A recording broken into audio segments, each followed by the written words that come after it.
Центр России. Цитадель власти. Больше 5 веков. Эти стены не только надежно скрывают государственные тайны, но и защищают их главных носителей.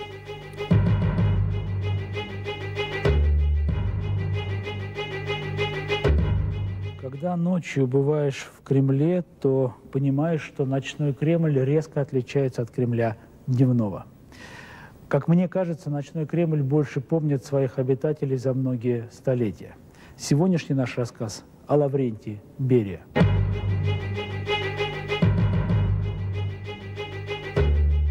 21 марта 1953 года дочь Иосифа Сталина Светлана написала в ЦК партии о том, что отказывается от дачи в Волынском.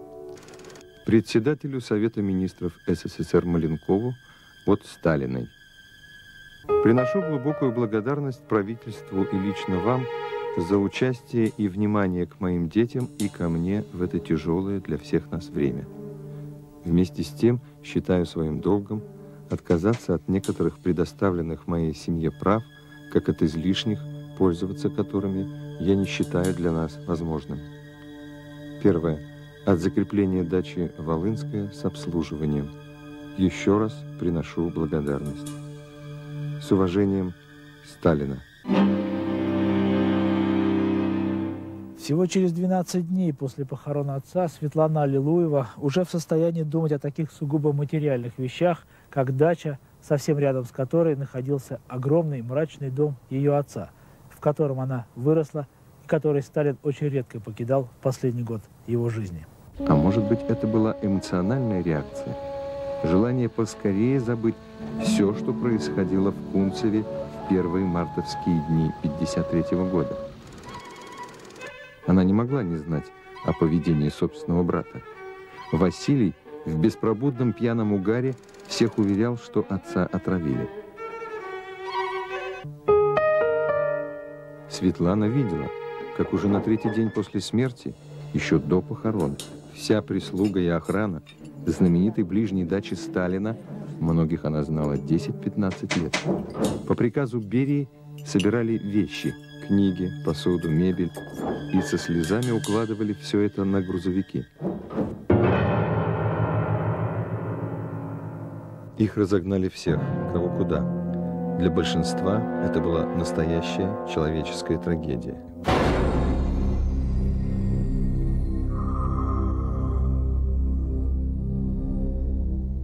В отставку отправили и Николая Новика, исполняющего обязанности начальника охраны Сталина в последние полгода жизни генсека. Всего лишь в отставку. Ему повезло. В день смерти Сталина он лежал в госпитале с гнойным аппендицитом. Некоторое время я никого не интересовал.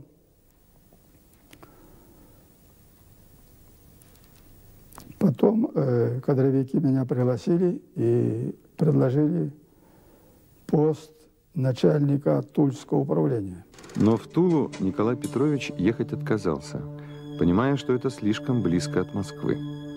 Было и второе предложение в разведку, правда, с огромным понижением в должности. Мне говорят, что высшей должности замначотдела просто сейчас нет. Вы можете,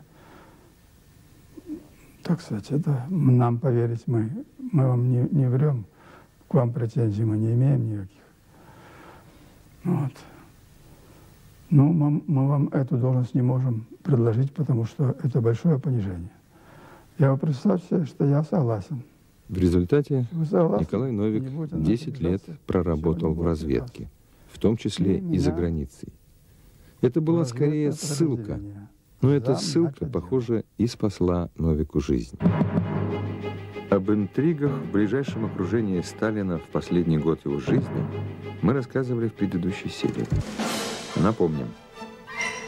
Почувствовав ослабление хватки 73-летнего вождя, зная о состоянии сталинского здоровья, его окружение начало подготовку к жизни после смерти, сталинской смерти. Положение усугублялось тем, что вопрос о преемнике Сталин никогда не поднимал. А намекнуть на это вождю мог только самоубийца. К концу 52-го самая сильная пара, Маленков-Берия, казалось бы, прочно овладела инициативой. И прежде всего потому, что могла опираться на спецслужбы. При этом Маленков еще и держал в руках весь партийный и советский аппарат. Но, не обладая качествами лидера, нуждался в Берии.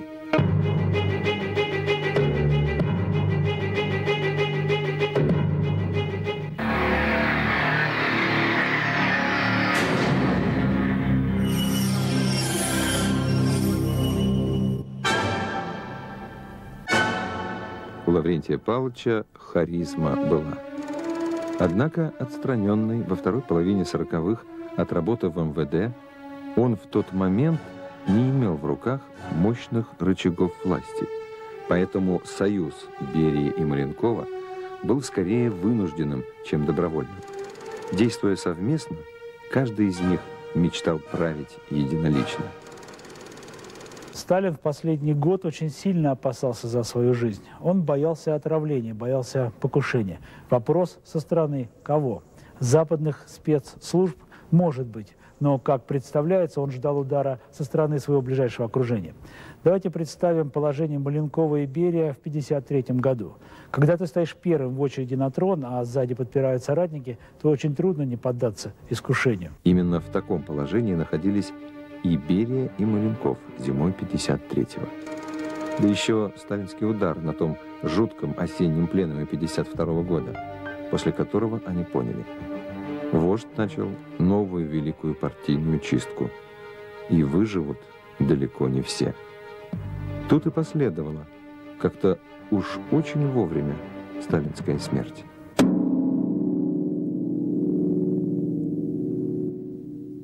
О версии, согласно которой Сталин был отравлен. Можно ли допустить такой вариант событий? Набравшись смелости, можно. Не зря же Молотов спустя много лет не возмутился прямому вопросу об отравлении, а произнес: возможно, но кто сейчас это докажет? Не исключено, что Берия приложил руку к его смерти. Из того, что он мне говорил, да я и чувствовал, на трибуне Мавзолея 1 мая 1953-го он сказал: я его убрал. Подтверждением этой версии может служить и тот факт, что малая столовая, в которой со Сталиным случился удар, имеет отдельный вход с улицы. Все это предположение. В то же время есть факты, подтвержденные воспоминаниями очевидцев. Любому, кто имеет возможность восстановить события начала марта 1953 года, становится очевидным, что у Берии были все основания заявить: я его убрал.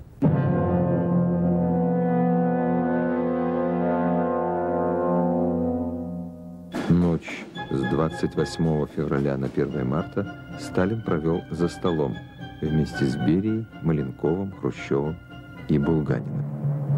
Расстались около 4 утра, и Сталин отправился спать в малую столовую. В принципе, это был обычный сталинский распорядок. Просыпался он часов в 11-12, но ни в 12, ни в час, ни в 2 Сталин из малой столовой не вышел. Охрана забеспокоилась. Но верного Власика, сказавшего перед арестом: «Не будет меня, не будет Сталина», рядом уже не было. Власик непременно приказал бы войти в комнату. Но в то утро на ближней даче находились те, кого сковал страх. В тот момент Сталин уже лежал парализованный вот в этой комнате на полу. Кстати, многие исследователи пишут, что удар случился 1 марта вечером. Они просто не знают, что из малой столовой нет прямого прохода в ванную и туалет. А значит, да простят нас зрители за физиологические подробности, Сталин не мог пробыть в этой комнате, не выходя в уборную, с 5 часов утра до 8 часов вечера. Итак, удар случился утром 1 марта. Именно поэтому Сталин не появился в свое обычное время. Охрана с нарастающей тревогой продолжала ждать до 9 часов вечера 1 марта, и только тогда решилась войти. Сталин лежал у стола. Плохо ему стало, видимо, в тот момент, когда он потянулся за бутылкой боржоми. Перепуганные офицеры охраны положили Сталина на кушетку, а потом бросились звонить. Нет, не врачам. Маленкову, а затем Берия. Нашли не сразу. Берия и Маленков приехали в 11 часу. И вот здесь произошло самое интересное. Берия вдруг обрушился на охрану. Вы что, не видите? Товарищ Сталин спит и просто храпит во сне. И уехал. И опять нам придется обратиться к физиологии. Об этом никто никогда не говорил и не писал. Дело в том, что еще на полу Сталин лежал в луже мочи. Ее резкий запах наполнял комнату в тот момент, когда Берия давал отповедь охране. Эта подробность многое, если не все, объясняет. Итак, Берия и Маленков уехали. А охрана через какое-то время решила перенести Сталина в большую столовую вот на этот диван. Еще целую ночь 2 марта пораженный инсультом вождь пролежал без какой-либо медицинской помощи. Первый медицинский осмотр состоялся лишь в 7 утра 2 марта. Таким образом, всесильный Сталин пролежал без медицинской помощи почти сутки. Может, это и имел в виду Берия, когда на трибуне Мавзолея говорил Молотову: «Я его убрал». Агония Сталина продолжалась 3 дня, а у смертного одра уже вовсю развернулась борьба за наследство. До сих пор считалось, что, узнав о диагнозе, претенденты затаились, готовясь к решающей схватке после кончины вождя. Однако есть документы, которые говорят об обратном. Уже 2 марта, сразу после врачебного осмотра, члены ближнего круга дважды собирались в кремлевском кабинете Сталина, утром и вечером. Причем в этих заседаниях принимали участие не только фавориты – Маленков, Булганин и Хрущев, но и утратившие доверие Сталина Молотов, Ворошилов и Микоян. Нет сомнения, что раздел портфелей состоялся именно на этих заседаниях 2 марта. Вождь умер 5 марта в 21 час 50 минут. А еще в 20:00 началось совместное заседание ЦК КПСС, Совета министров и Президиума Верховного Совета, на котором должности делили уже в открытую. Вперед, как и ожидалось, вырвалась связка Маленков-Берия. Маленков, по предложению Лаврентия Павловича, становится председателем Совета министров. Берия и Молотов – его первыми заместителями. Причем Берия возглавляет Министерство внутренних дел, слитое с Министерством госбезопасности. Великолепная позиция перед решающим броском. Все, кто видел Берию в те дни, отмечают, что он был возбужден и деятелен. Он явно сильнее всех остальных претендентов на власть и при каждой возможности показывает соратникам свою силу. Это была его первая роковая ошибка. Ему бы затаиться, как Хрущеву. Не раскрывать раньше времени своих намерений, но он слишком долго шел к власти, чтобы придержать себя перед последним рывком. Да и привык он действовать быстро и жестко. Недаром именно ему Сталин поручил руководство атомным проектом. Берия справился с задачей блестяще. Он был великолепным организатором, и Сталин это ценил.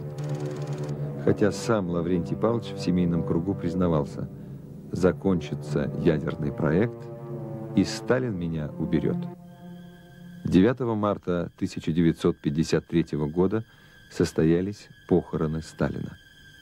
С трибуны Мавзолея выступили Маленков, Берия и Молотов. Впереди все та же пара – наследники. В фильме о похоронах рука политически зрелого редактора оставила лишь фрагмент выступления Берии. Сегодня у нас есть возможность впервые обнародовать ту часть его речи, которая была вырезана из кинохроники. После смерти Ленина Сталин почти 30 лет вел нашу партию и страну по ленинскому пути. Сталин отстоял ленинизм от многочисленных врагов, развил и обогатил учение Ленина в новых исторических условиях. Писатель Константин Симонов, стоявший в толпе на Красной площади, обратил внимание на то, что и Маленков, и Берия над гробом Сталина произносили чисто политические речи, в которых отсутствовал даже намек на собственное отношение этих людей к мертвому, хотя бы тень личной скорби. В общем, душевное состояние обоих ораторов было состоянием людей, пришедших к власти и довольных этим фактом. Все, кто был на Красной площади в те дни, отмечают, как резко Лаврентий Берия выделялся из серой массы одинаково одетых соратников. Широкие плечи, шарф, закрывающий подбородок, широкополая шляпа, надвинутая почти на пенсне. Это были первые дни из 118, которые в истории нашей страны без преувеличения можно назвать днями Лаврентия Берии. Юрий Сергеевич Соловьев, сотрудник личной охраны Сталина, принимал участие в траурной церемонии, во время которой оказался свидетелем первой публичной попытки Берии заявить свое право на власть. Вынос тела гроба из колонного зала сопровождался тем, что 4 сотрудника, в том числе и я, должны были поднять гроб, который размещался на носилках, вот, и передать членам правительства. Тогда-то у Соловьева и начали закрадываться сомнения. Впереди, с левой стороны от гроба, по заведенному порядку должен был находиться глава государства. В случае его отсутствия или смерти это место автоматически мог занять только второй человек в государственной иерархии – председатель Совета Министров. Этот порядок установил сам Сталин. Почему правой рукой? Потому что у него левая рука была прострелена еще в Царицыне. И она была слабее, чем правая рука. На похоронах Сталина Берия нес гроб слева. Таким образом, он определенно занял место Маленкова, который являлся в этот период председателем Совета Министров. Поэтому я подумал, что здесь власть меняется или будет меняться. А потом еще меня, так я понял, что эта власть уже заговорила. Когда гроб спускали по лестницам из колонного зала, то Берия кричал на тех, которые сзади идут, они крупнее, надо опускать гроб ниже, а ему бы надо было поднимать, чтобы держать на одном уровне горизонтальном. А те не выполняли его указания. Он был недоволен и нецензурными словами их поливал. Затем, по ритуалу, гроб с телом Сталина на орудийном лафете перевезли на Красную площадь и установили перед мавзолеем. Здесь и проходило последнее прощание с вождем. Эта фотография сделана в тот момент, когда члены правительства переносили гроб с лафета на постамент. Фотографу удалось сделать кадр, когда Юрий Соловьев принимает гроб у Лаврентия Берии. Присмотритесь внимательней. На этом снимке взгляды Соловьева и Берии встретились. Когда он устал и начал кричать: давайте побыстрее принимайте у нас гроб с рук. По свидетельствам очевидцев, Берия вел себя самым неподобающим образом.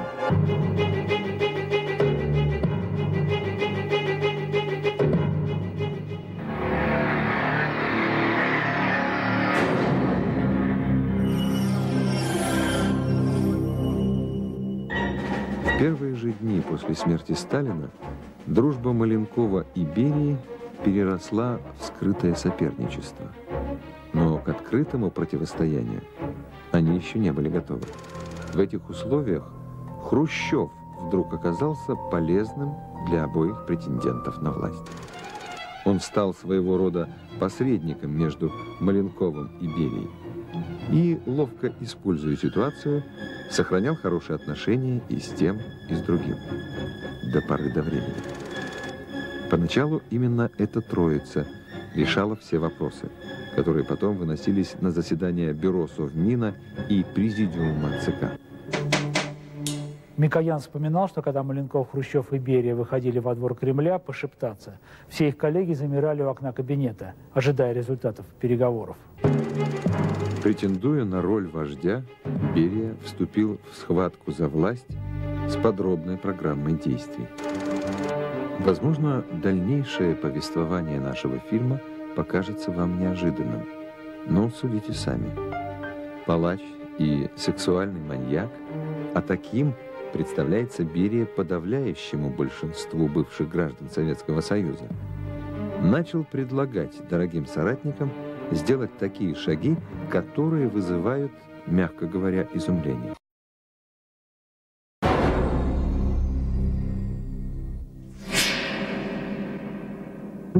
Шаг первый, согласно легенде, он сделал в день похорон, когда на поминках решился поздравить Молотова с 63-летием. Выбрав удобный момент, Берия шепнул ему о приготовленном подарке. Подарком оказалась жена Молотова, Полина Жемчужина, арестованная по личному приказу Сталина в феврале 1949 года и освобожденная сразу после похорон. Скорее всего, это был холодный расчет. В грядущей схватке за власть благодарность Молотова могла сыграть немаловажную роль. Этого, правда, не случилось. Весной 1953 года Берия развернул бурную деятельность. Он забрасывает президиум ЦК КПСС записками от имени МВД. Причем он не просто просит или предлагает, он требует, он диктует, изобретя универсальную формулу. МВД СССР считает необходимым. Так что же предпринимал, говорил и делал Берия в те дни? Сразу после смерти Сталина, рассуждая о тотальной коллективизации и обнищании деревни, он заметил, тут старик явно перемудрил. 4 апреля 1953 года по инициативе Берии было прекращено знаменитое дело врачей. Чуть раньше, 27 марта, был подписан указ об амнистии. Из 2,5 миллионов заключенных и подследственных на свободу вышли 1 181 264 человека. Затем следует приказ Берии о запрещении применения к арестованным каких-либо мер принуждения и физического воздействия. И амнистию, и этот приказ многие соратники расценили как популистские шаги. Тем более, что и сам Берия, как и все соратники Сталина, был замешан в массовых репрессиях. Однако планы Лаврентия Берии шли еще дальше. Возглавив после смерти Сталина МВД, он получил доступ к материалам, связанным с массовыми политическими репрессиями. И тут же распорядился рассылать материалы МВД в первичные партийные организации и лично следил за тем, чтобы действия органов внутренних дел широко освещались в советской печати. В этот период открыто зазвучало слово «реабилитация». 10 апреля Президиум ЦК КПСС одобрил деятельность Берии по разоблачению преступлений, совершенных в бывшем Министерстве госбезопасности. Пока еще никто не был готов выступить против Лаврентия Берия, стремительно набирающего силу. Следующий шаг – постановление об упразднении паспортных ограничений и режимных местностей. Самое парадоксальное, что в этом документе Берия ссылается на практику других стран мира. Затем появляется записка Берии об ограничении прав особого совещания при МВД СССР.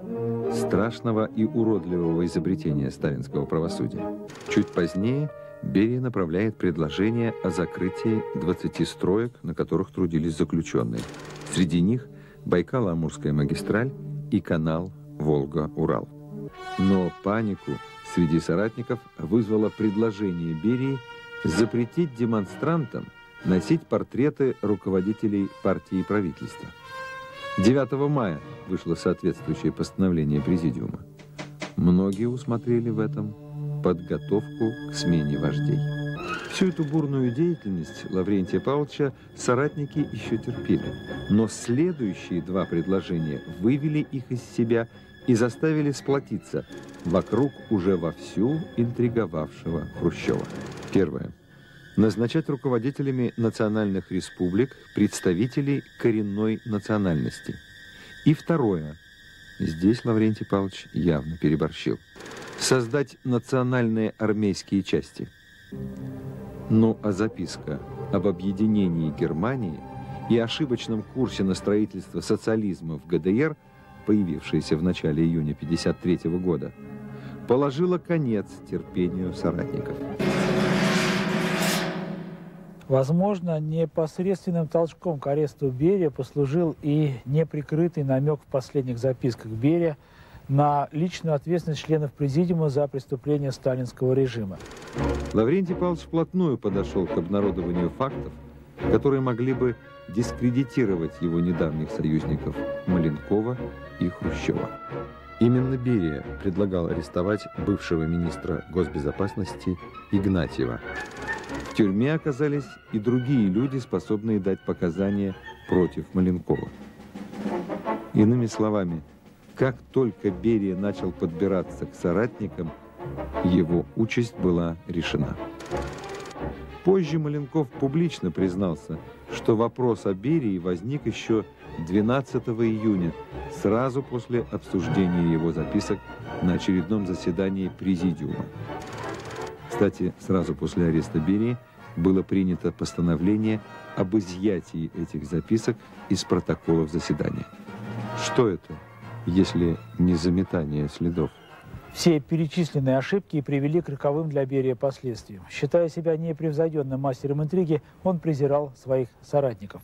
Опираясь на спецслужбы, он взял такой темп, что до смерти напугал Хрущева, Маленкова, Булганина и других. И если в дни агонии Сталина не удалось сколотить блок против Берия, то в июне ситуация очень резко изменилась.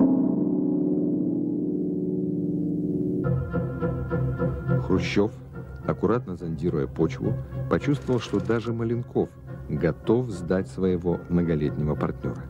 И тогда Хрущев решился. С отчаянностью смертника он пошел в атаку. Почему именно он? Потому что за внешней простотой скрывался дерзкий, решительный и азартный игрок. Этакий маленький Берия. Он понял, что настал момент, когда все они окончательно оказались по одну сторону баррикад, а значит, могут наконец-то решиться на устранение Берии. Хрущев начал с Булганина, министра обороны.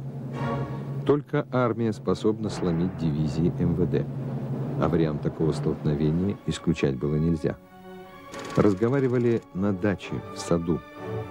Понимали, что их слушают и в кабинетах, и на квартирах, и на дачах, и в личных автомобилях. Затем были Микоян, Молотов, напуганный сменой личной охраны, и, наконец, сам Маленков. Переговоры продолжались чуть больше недели. К 26 июня все члены президиума знали о характере предстоящего заседания. Это был заговор Политбюро против одного из его членов. Все элементы заговора были налицо. Строгая конспирация, проработка сценария, распределение ролей, формирование группы генералов и офицеров, которым поручался арест.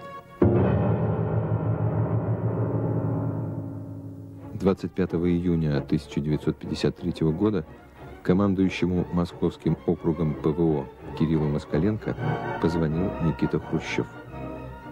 «Имеются ли в вашем окружении люди, преданные партии, как вы?» Получив положительный ответ, Хрущев попросил взять с собой планы ПВО, карты и сигареты. Когда Москаленко ответил, что бросил курить еще в 1944-м, Хрущев рассмеялся и сказал, что сигареты потребуются не те. Москаленко понял, что речь идет об оружии. Затем позвонил министр обороны Булганин и предложил Москаленко вместе с группой прибыть к нему. В нашем фильме принимает участие Сергей Петрович Марков, который в 1953 году состоял в должности старшего офицера по особым поручениям при первом заместителе министра обороны маршале Жукове. В день ареста Берии Сергей Петрович вышел на дежурство рано утром. 26 июня 1953 года был хороший летний солнечный день. Утром я как раз дежурил, и маршал Жуков с дачи должен был поехать на работу. Мы примерно что-нибудь к 12 часам прибыли в Министерство обороны, это на улицу Фрунзе. Не успел Жуков войти в свой кабинет, как позвонил Булганин и попросил зайти к нему на второй этаж. К этому времени в приемной министра обороны уже собрались Москаленко, Батицкий, Зуб, Юферев и другие. Жуков сказал, что мы едем сейчас в Кремль. Задействованные в операции генералы и офицеры прибыли в Кремль вскоре после начала заседания Президиума ЦК. Когда подъехали к Троицким воротам, Булганин предупредил не высовываться. Приезжаю в Кремль, на уголок, это так называлось место, там особый подъезд. Вот там уже были прикрепленные начальники охраны членов Президиума ЦК тогда. Я поздоровался со всеми, мы находились там, разговариваем. Ничего, Жуков ушел, и никого здесь больше не... Они ушли в зал заседаний. Существует несколько свидетельств процедуры ареста Берии. Одно из них принадлежит Хрущеву. Никита Сергеевич вспоминал, что когда началось заседание, Маленков испугался и выступил неуверенно. И тогда он, Никита Сергеевич, взял ситуацию под свой контроль. Но рассекреченный совсем недавно документ заставляет по-другому взглянуть на процедуру подготовки и ареста Лаврентия Павловича.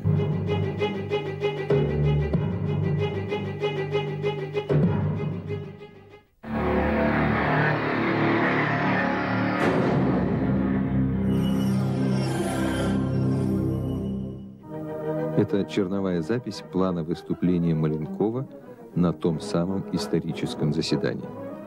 В ней довольно жестко сформулированы основные претензии членов Президиума ЦК к Берии, а также изложен четкий план действий.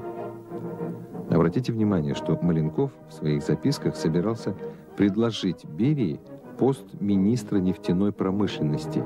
Об аресте речь не идет. Известно, что аресту предшествовало длительное обсуждение. Выступили все члены Президиума ЦК. Позже Молотов с гордостью вспоминал: «Мы 2,5 часа песочили Берию». Версия о том, что арест Лаврентия Берии произвел лично маршал Жуков, принадлежит Хрущеву. Якобы прославленный полководец, применив силу, скрутил Берии руки за спиной. Однако сам Жуков эту версию нигде не подтверждает. В ее достоверности приходится сомневаться. После удаления Берии из зала заседания высказывалось даже предложение расстрелять его без суда и следствия. Сегодня, на основании документов, мы постараемся максимально точно восстановить тот день, 26 июня 1953 года. Утро началось для Берии позже обычного. Он не поехал в свой кабинет на Лубянку и около 13:00 отправился в Кремль. Последний раз. Он прибыл в Кремль в корпус номер 1 на второй этаж в кабинет Маленкова. До начала президиума еще оставалось некоторое время, а они оказались в кабинете Маленкова 1 на 1, без Булганина, Хрущева и других участников заговора. Внешне Маленков был абсолютно спокоен. Давайте представим, что Маленков не выдерживает и сдает своих соратников. И Берия наносит ответный удар. Это были минуты, которые могли развернуть ход нашей истории на 180 градусов. Но Маленков промолчал. Последними из членов президиума прибыли Хрущев и Микоян. Как признался впоследствии Хрущев, он не доверял Микояну и потому контролировал его до последнего момента. Заседание началось в 14 часов, а за 20 минут до этого в корпус номер 1 прибыли министр обороны Булганин и его заместитель Жуков. Дискуссия сразу же приобрела резкий характер. 2,5 часа продолжалось разбирательство прегрешений Берии, который явно оказался не готов к такому обороту событий. На протяжении 2 с лишним часов он что-то нервно писал на листе бумаги. Как потом оказалось, это было многократное повторение слова «тревога». Так вспоминал офицер охраны, который стоял в тот день на посту в подъезде номер 3. К нему сразу после начала заседания спустился комендант Кремля Спиридонов и приказал пропустить генерала Москаленко в форме и сопровождающих его людей в штатском, которые прибудут на 5 автомашинах. Все они сразу же поднялись на 2-й этаж, а комендант и замминистра внутренних дел Серов направились к охране Берии. Берию еще не арестовали, а у него на даче в 15 часов уже отключили телефон. Следующими блокировали охрану Берии, находившуюся возле машины в Кремле. В 18:00 заменили солдатами посты охраны в знаменитом особняке на Малой Никитской.